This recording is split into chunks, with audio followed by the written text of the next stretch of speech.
શૈલેષ હત્યા કેસમાં એક વધુ એક આરોપીને ઝડપી પાડવામાં આવ્યો છે. ક્યાંથી પકડાયો અને એ આરોપીની શું સંડોવણી હતી તેના વિશે? મે 2023માં શૈલેષ પટેલ જે એક અગ્રણી છે એમનું મર્ડર થયું હતું. 8 જેટલા આરોપી જે ડાયરેક્ટ સંડોવાયેલા તે વલસાડ જિલ્લામાંથી એમની ધરપકડ કરવામાં આવી હતી.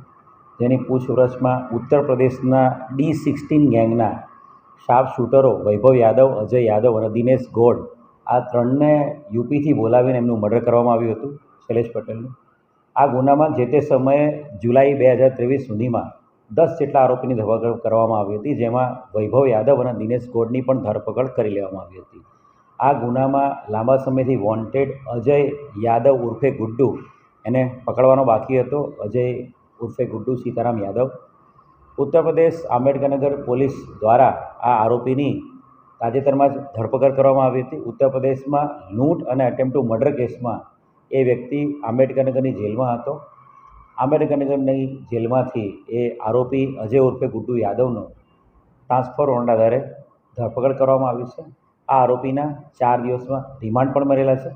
અજય યાદવની પૂછપરછ દરમિયાન વૈભવ યાદવ, અજય યાદવ પોતે અને દિનેશ ગોડ આ 3 લોકો D16ના શાર્પ શૂટર છે અને આ લોકો ત્યાંના નામીદા ગેંગસ્ટર્સ છે.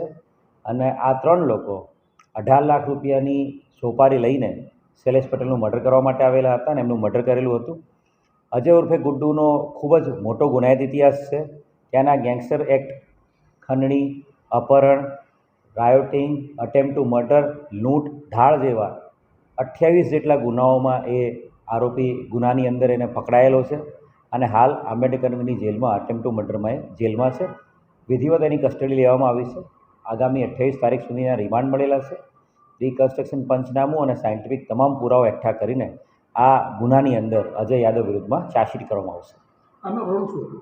અજય યાદવ મેં કહ્યું એ પ્રમાણે વૈભવ યાદવ અને દિનેશ ગોડ સાથે D16નો ગેંગસ્ટર્સ અને શાર્પ શૂટર છે અને આ 3 લોકો સાથે આવીને 20 દિવસ સુધી અહીંયા એક ફાર્મ હાઉસમાં રોકાઈને રેકી કરી હતી શૈલેષ પટેલની. અને જ્યારે શૈલેષ પટેલ મંદિરે દર્શન કરવા ફેમિલી સાથે જતો હતો ત્યારે એની સ્કોર્પિયો ગાડીને આંતરીને 3 જણાએ ગાડી પર ફાયરિંગ કર્યું હતું. અને અજયના કહેવા પ્રમાણે આ ફાયરિંગમાં એણે પોતે પણ પોતાની પાસે રહેલા વેપનથી ફાયરિંગ કર્યું હતું, જેની ગોળી એને શૈલેષ પટેલને વાગેલી.